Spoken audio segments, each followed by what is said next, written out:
Hey folks, BlackCross here, and welcome to another video game review. And today's video game review is going to be based on Shin Megami Tensei V. So before we go into the actual review itself, I do want to go ahead and clarify a few things, because one thing's for certain: if we don't specify how far I've actually played into the Shin Megami Tensei franchise, there's going to be a lot of people that's going to be like nitpicking on certain things that I'm going to be talking about. So let's just go ahead and talk about that real quickly. In terms of the far stretch of the Shin Megami Tensei branding, I've only played upwards to like mostly the PlayStation 2 games, being that of Nocturne, which is Shin Megami Tensei 3, as well as Digital Devil Saga 1. I hadn't really gotten a chance to play it through Part 2. Maybe sometime in the near future I probably will, I don't know. But then I've also played through both the Devil Summoner games, as well as Persona 3. I hadn't played Persona 4, and that's about as far as I've gotten in terms of the Shin Megami Tensei franchise before I've gotten into other game titles, per se. But with that being said, that's as far as my knowledge of Shin Megami Tensei that it goes. I know technically Shin Megami Tensei continued on after the PS2, being that of releasing like on DS and the 3DS's. And as far as that's about it, aside from Persona 5 and Persona 5 Royal, which is somewhat the same depending on where you are on that side of the argument, as well as Persona 5 Striker. Now, of course, that being said, I've not played through Persona 5. I was going to, but then I got hesitant a little bit, mostly because I found out that technically, I remember that Shin Megami Tensei 5 was coming out shortly later, and I was like, well, I want to wait until I play that one, because if I play through Persona 5, it's going to take me a long time to beat that game before I can get to Shin Megami Tensei 5. So I was like, I'll hold off on Persona 5, and it's a good thing I did, because starting out, literally like a week before its original release, a lot of people that were like early reviewers and stuff like that started playing it were criticizing it because it didn't have certain key factors that was introduced in Persona 5, 4, and 3 technically, and they were in Shin Megami Tensei 5, and this is like sort of the big face palm in the face, literally, because it's like, it's Shin Megami Tensei, it's the main line, it's not Persona, which, when you think about it now, Persona stands up on its own as its own, I suppose the wording is franchise, but technically it's a spin-off series that was created alongside the Shin Megami Tensei branding, much like Devil Survivor, Devil Summoner, Digital Devil Saga, so on and so forth. And then for those that are even way deeper, originally technically it was called Megami Tensei, I believe. I think I got that right. It's Megami Tensei, and then it was called Shin Megami Tensei. Don't ask me what that means in English, because I think it's something like Goddess Resurrection or Goddess Reborn or something like that. I don't know right offhand. I just know that it's something Goddess, Goddess Reborn or something like that. But with that being said, though, the Shin Megami Tensei namesake has always been somewhat of the main ideal, which is that of recruiting demons, fusing demons, so on and so forth. Some people would be a little bit hesitant about this area because it involves some like religion staples or biblical staples and stuff like that, and there are some evidence that kind of shuffles through there and stuff like that. But the reality is that it's all technically fiction. It does have relations that does involve from several biblical step points, from like biblical leaders to like different angels and demons that coincide and stuff like that, so on and so forth. But with that being said, let's talk about the game Shin Megami Tensei V. I have been excited for this one since they first showed off it back whenever the Nintendo Switch had its reveal. They showed off the new demon designs and stuff like that, and some of them look really good. The fact that they were on a new engine, it seemed, and it was looking really good. But we hadn't heard anything for a couple of years, and then like I think 2 years ago, they finally showed off a little bit of what was potentially going to be Shin Megami Tensei V. And of course, we got more details later on, so on and so forth, and then it finally came out. So, what do I think of the game? Well, I'm going to tell you right now, I like it. I like it really, really well. Do I think it's better than Nocturne, Shin Megami Tensei 3? there are some elements that I definitely like better than what was in the third game. I like this one a little bit better. But there are some stuff that I felt like could have either been done a little bit better or could have been better performed, rather. But we'll go into detail with that. So let's go ahead and talk about the biggest thing being that of course, that this game went from a open linear world to now more of an open world. But it's not like Breath of the Wild open world. It's sort of like, imagine a smaller map scale and then put in like 3 or 4 additional other maps alongside each other and stuff like that. So in other words, you think to yourself, oh, 4 big map. That sounds really great, right? Not when you think about how big of an actual open world Breath of the Wild was. Breath of the Wild was pretty breathtaking in the fact that it was an open world, completely open. Nothing was basically restricting you. You can travel however way you want to go. In Shin Megami Tensei V, you're still kind of restricted to some degree, so long as within the limitations it's within your grasp. You know what I mean? Like, you can't just grab onto a wall or stuff like that. You can, however, latch onto these cube-looking things. That's sort of a platforming that can help you. You can jump across other building tops and stuff like that. And depending on your solid grounding with the environments and stuff, you can traverse some of the areas, but it's not as immersive as, like, say, Breath of the Wild was. But for, like, a JRPG, it gets the job done. It's a really good way to explore the world. In fact, I feel like this element alone makes Shin Megami Tensei V better than Shin Megami Tensei 3 was.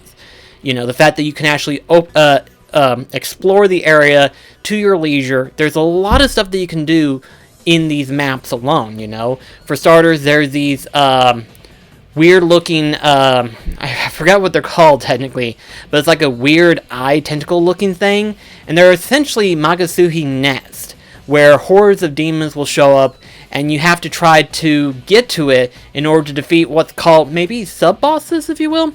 Of sub-bosses of demons where you have to beat them, and then you can gather whatever miracles that you get from them and stuff like that. And those miracles, they actually unlock sort of like passive skills, if you will. In order to unlock them, you need glory points. And glory points can be earned by a number of ways. By either getting the Mimons that are within the world itself, or cracking open these weird hexagon-looking things. Cracking them open gives you a lot of those, actually. Or, if you're lucky enough, you can encounter these megatons. I would call them megatons. They're not technically megatons, but either way, fight these guys, and they'll give you items that give you glory points and stuff like that. And so, that's really cool to do.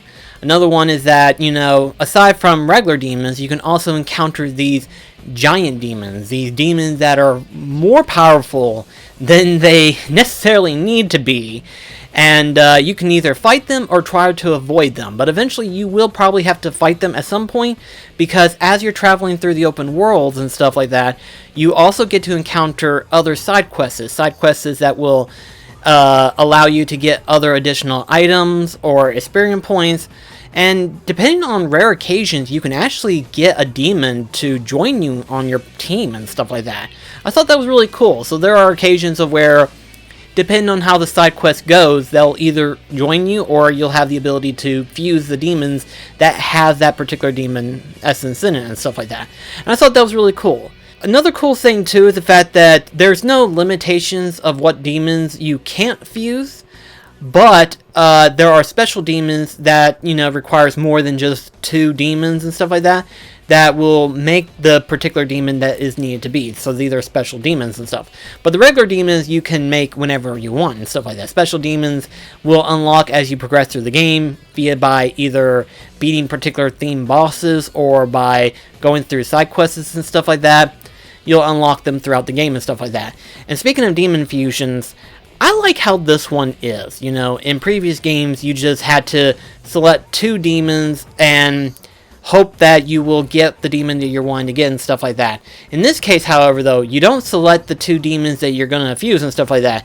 You go through an entire list of demons that you could potentially summon and stuff like that, either by demons that you have already had in your party, or demons that you've previously used in the past, and you can, if you have enough Macas, which is the game's currency, if you have enough Maca, you can actually have that demon summon to fuse together to where you can make a new demon and stuff like that. In a way, I like this better. I like this a little bit better. It allows for a lot more better way of being able to complete your demon compendium, to hope that you could fuse the demon that you're wanting to get and stuff like that. You had to know what demons you needed. It was like a trial and error in order to get that demon summon to work and stuff like that. But in this game's case, so long as you have gotten either the demons you've already had or demons that you've currently got, and the amount of Maca that you've got and everything like that, you can fuse practically any demon you want to summon at any point in time, which I really, really like. Another thing too that I really like about this game as well is the fact that you have demon essence. So in the past Shin Megami Tensei game, you need Magasuhi in order to get different abilities and stuff like that, or different immunities and stuff. And you do that by changing out different Magasuhi in order to give you the potential power that you need and stuff. In this game's case though, however, you do it two different ways. One way is to change your affiliabilities, which is that of either immunities to certain status effects or resistance to different elements and stuff. The second way is of course through skills. You can choose what skills you want to keep versus the skills that the demon technically had in their essence and stuff. So say for example you've already got a set of skills that you want to keep, but you've got enough empty slots to where you can add in more. You can keep the skills you want to keep and then add in the skills that you want to keep for yourself from the essence itself. Unfortunately, it doesn't work for the resistance and stuff like that, but it does work for the skills, and I feel like this is pretty balanced. But not only that, you don't just do that for the main character, you also do that for the other demons as well.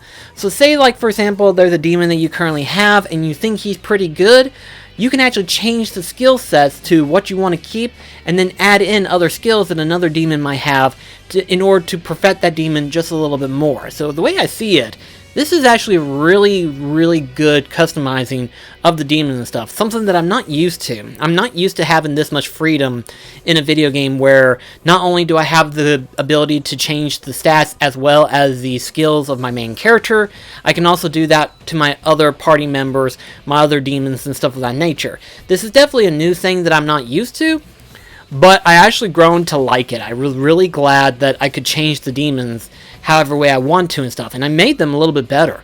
In fact, there were some demons that I ended up keeping for the overall longevity of the game because there were certain abilities that I really, really enjoyed, and I was like, this is actually really good. I wonder how much better I can make them, and then as I attained other essence, I was able to make them a little bit better. This is definitely a very depth in game, you know, in terms of the demons, in terms of skills that you can give them, in terms of the abilities and stuff like that.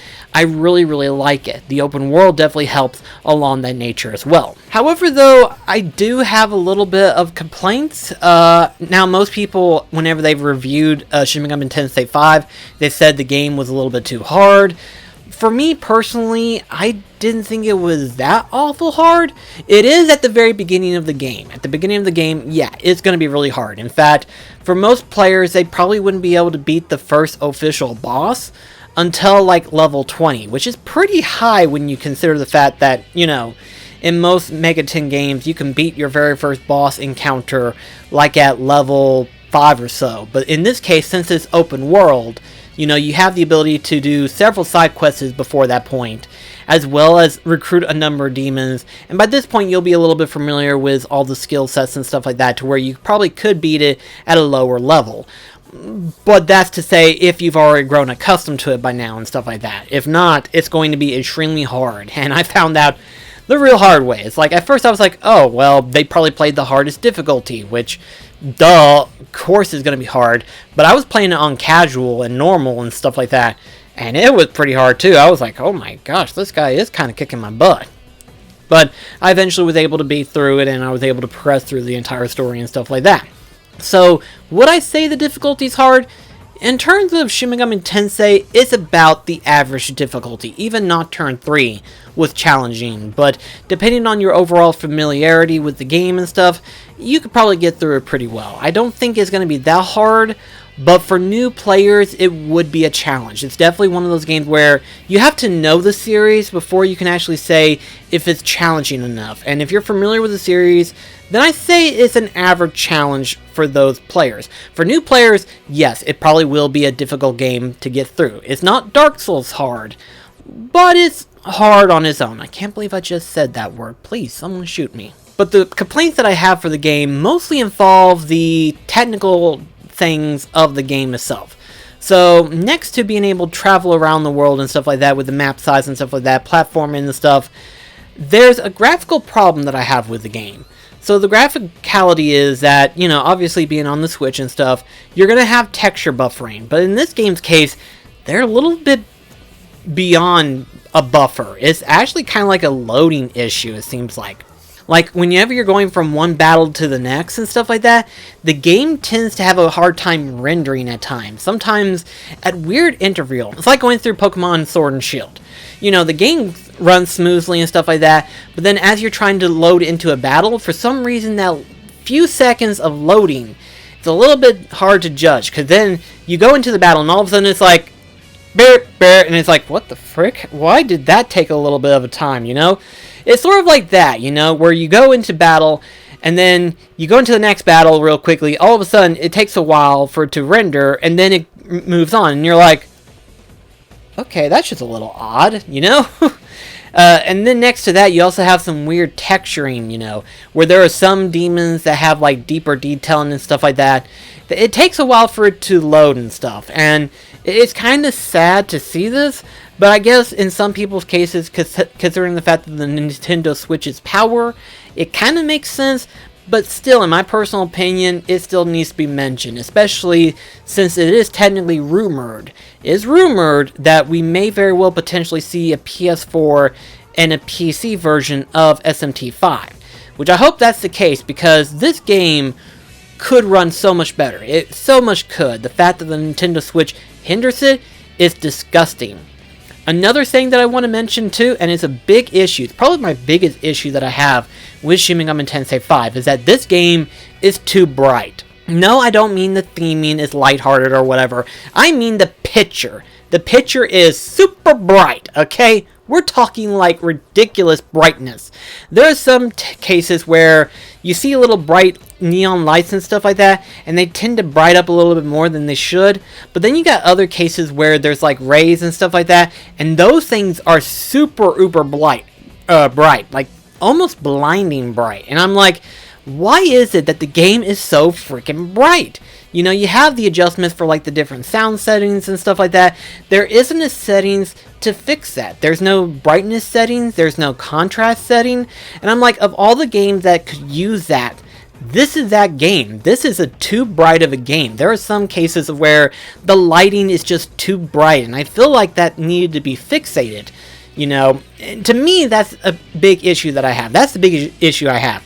It's not the difficulty, it's not the graphicing, it's not the loading, it's the brightness. The brightness is a big issue, and it's one thing that either it needs to be patched up or it can be an add-on feature within the PS4 and PC version, because trust me whenever I say this, it's ridiculously bright. There are some cases where the game runs fine, the game looks good and stuff like that, and then all of a sudden you'll encounter a particular section of the map, and you think to yourself, you go, really wish I could turn down that contrast. Really wish I could turn down the brightness on this. This is freaking ridiculous. I even had to turn down through the recording aspects to reduce the contrast and stuff like that. And even then, the game is still too bright. It was like, this is ridiculous. Now, before I give you my official rating of the review itself, I'm going to be talking about a spoiler portion of the game. Now, I don't normally do this, but this is probably my biggest favorite part about the game, and what kind of differs it from it being better than Nocturne, which is a lot to say, because Shin Megami Tensei 3 is a personal favorite of mine. It really is. It's the game that got me into the Shin Megami Tensei series. It's the game that got me back into collecting the PlayStation 2 library and stuff, so on and so forth. So Shin Megami Tensei 3 is a personal favorite of mine. But Shin Megami Tensei 5 hits really good. Not only because of the amount of demons that you recruit, not just because of how it looks, not just because of the overall mapping of the overworld and stuff like that and the side quests, but the actual story itself. So, gonna real quickly to put it down here, if you don't want to get spoiled, it's not, I wouldn't say it's a big spoiler, but it's a pretty deep spoiler nonetheless. So I'm going to put the timeline right here of when you should skip on to the actual rating of the game itself. So if you don't want to get spoiled by this section, skip on to that part. But until then, just letting you know, spoiler alert. So with that being said, my absolute favorite part about this game is the introduction of the individual branches. So in Shin Megami Tensei V, they introduced the concept of the netherworld and stuff like that. And they also mentioned how God's power was fading from the world and stuff like that. And so after you defeat the so-called Demon King, he's not Lucifer, but he's classified himself as a Demon King, you then get introduced to the individual branches of these individual different gods. These different gods of different lineage. You have Odin from Nordic mythology. You have Zeus from Greek mythology. You have not Shiva, but Shiva's handler, I suppose you could say. I'm not sure what you would classify him, but he's present as well. And then you have the Egyptian branch, which is he's not technically, he doesn't classify himself as a god, but he is in fact a prince. He's a prince of the god himself. So in other words, he's still classified as a god nonetheless. But you see the individual gods of the different regions.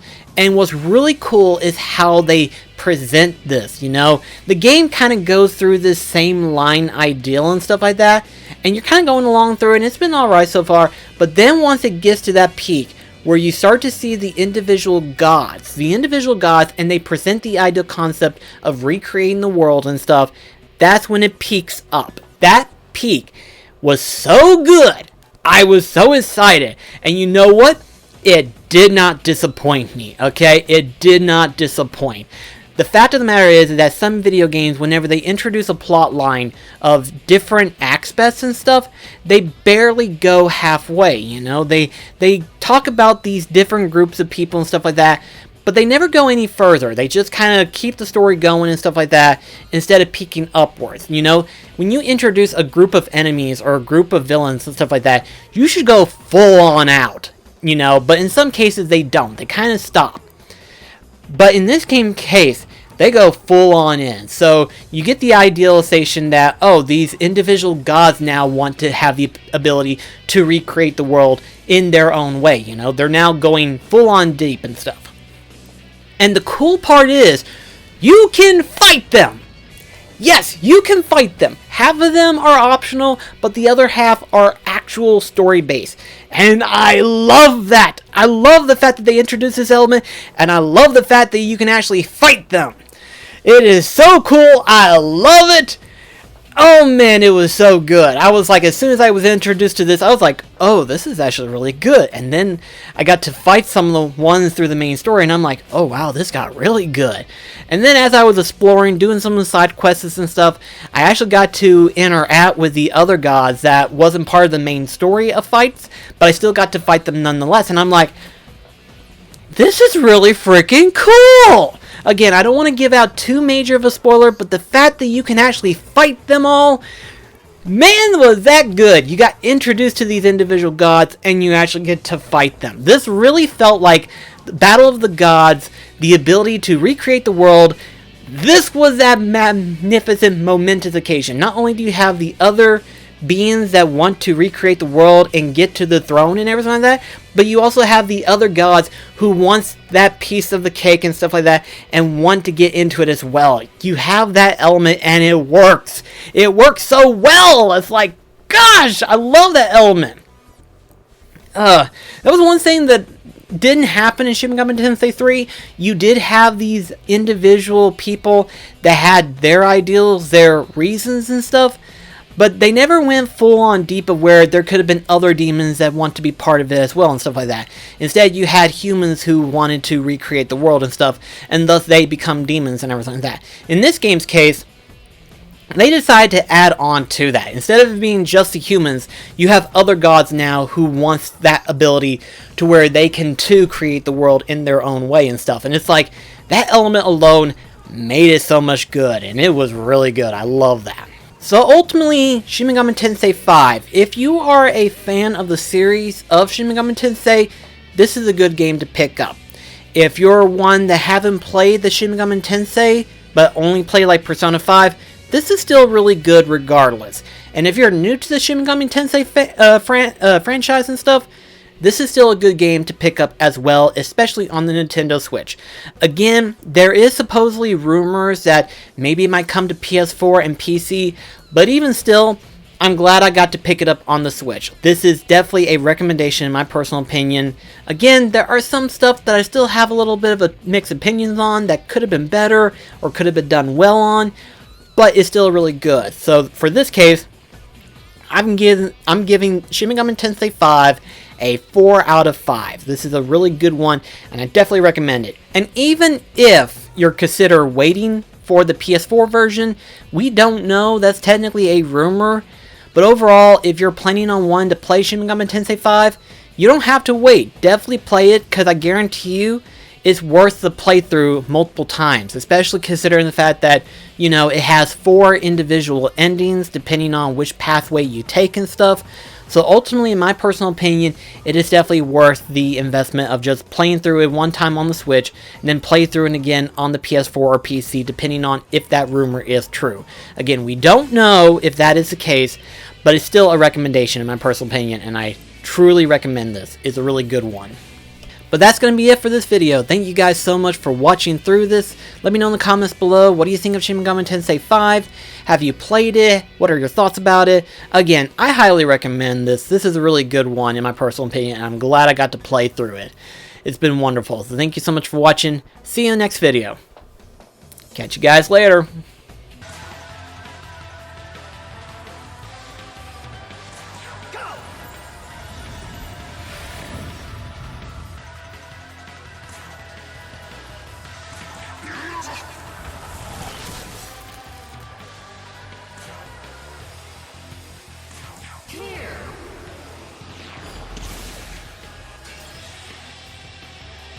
Intriguing.